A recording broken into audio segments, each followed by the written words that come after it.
If you do not know how to become an abode of divine grace, there are other simpler ways of getting there. One simple way is to make your life into a giving. When I say a giving, I'm not talking about… it is not to be understood as an act, because giving as an act is a deception. Because what can you give? Everything that we have, including this body, we have taken from this planet.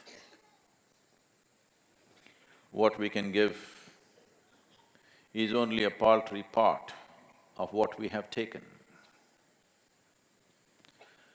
Giving as an act could be very deceptive and could turn ugly. But if your giving is your way of being, if your way of being is giving, and your actions are only a manifestation of your way of being, there is no way to avoid that. If you establish your way of giving, when you open your heart to give, the grace of the divine invariably seeps in. That's inevitable. It is not what you give which makes the difference. It is just that for some reason you opened yourself up. That's what makes the difference. If you do not know how to simply sit here and become a doorway to the divine,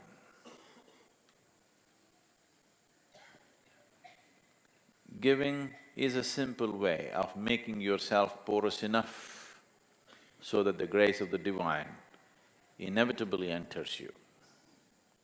It is in setting boundaries that we have denied ourselves the possibility of the divine. Every time we hold back, we set boundaries. And when we set boundaries, we deny ourselves the ultimate possibility. If you become a constant state of giving, when I say a constant state of giving, if your every step and every breath is a process of giving, that is, you have made your life into a contribution, you will naturally arrive at a state of union which will set the necessary foundations for a cosmic possibility. It has been my fortune and privilege that at a very early age, I became a witness to a certain state of giving, a certain transaction which was beyond anybody's understanding who was there, including mine. I have told you, probably many of you, a few times, about my great-grandmother, who lived up to be 113 years of age. Because she would never die, people thought she's a devil of a woman. She buried her husband, she buried all her children, a few of her grandchildren, and I think even a couple of her great-grandchildren. But she wouldn't die, 113 years of age. I have seen her in various kinds of states, but it is her sense of giving which needs to be looked at. In the mornings, if she was given breakfast, she would always go about giving away at least 2/3 of it to the ants and the birds and the squirrels, particularly to the ants. And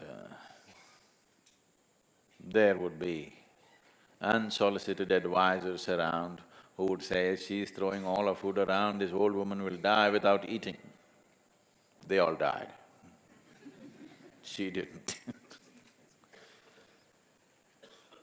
There are many days I've seen her, this little breakfast that was left in her plate, she would just hold in her hand and simply sit there, watching the ants eating. Tears would be streaking down her cheeks. And when somebody asked, won't you eat? She would say, I'm full. I'm already full. I thought she has some kind of an emotional love affair with ants. I was only 3, 4, 5 years of age. She was well over 100.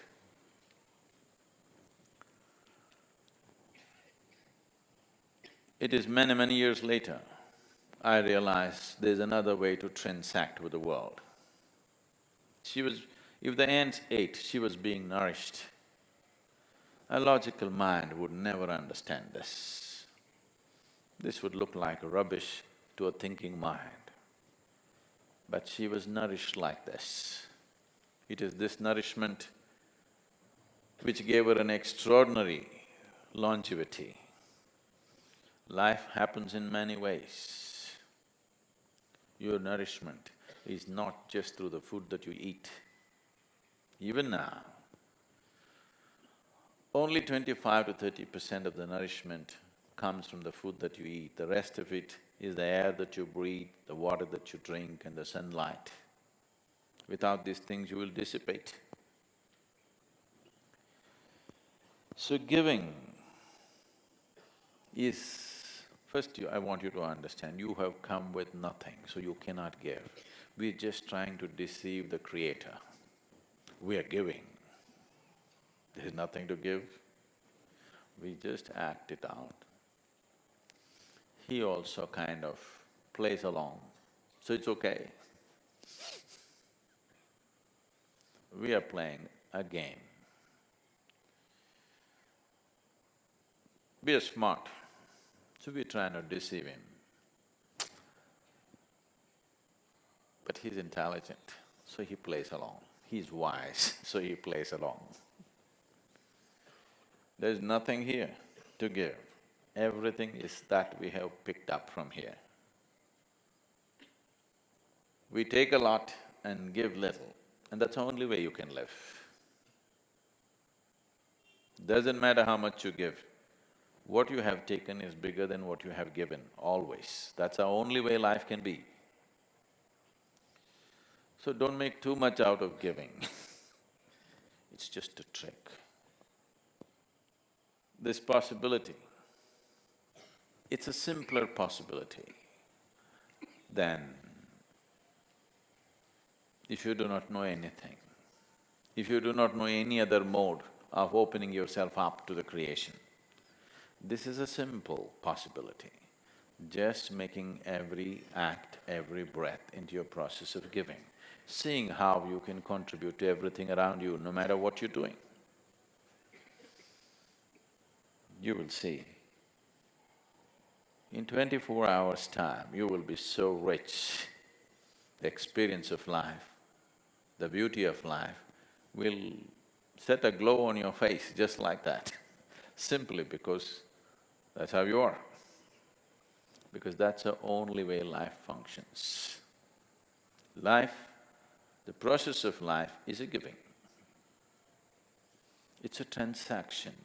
In every giving, there is a taking. It is just that you ignore the taking, that's all. Not that there is no taking, there is taking. We are taking more than we are giving. But in your mind, you just ignore the taking. You just keep the giving. Because you don't have to take, it'll be pushed into you.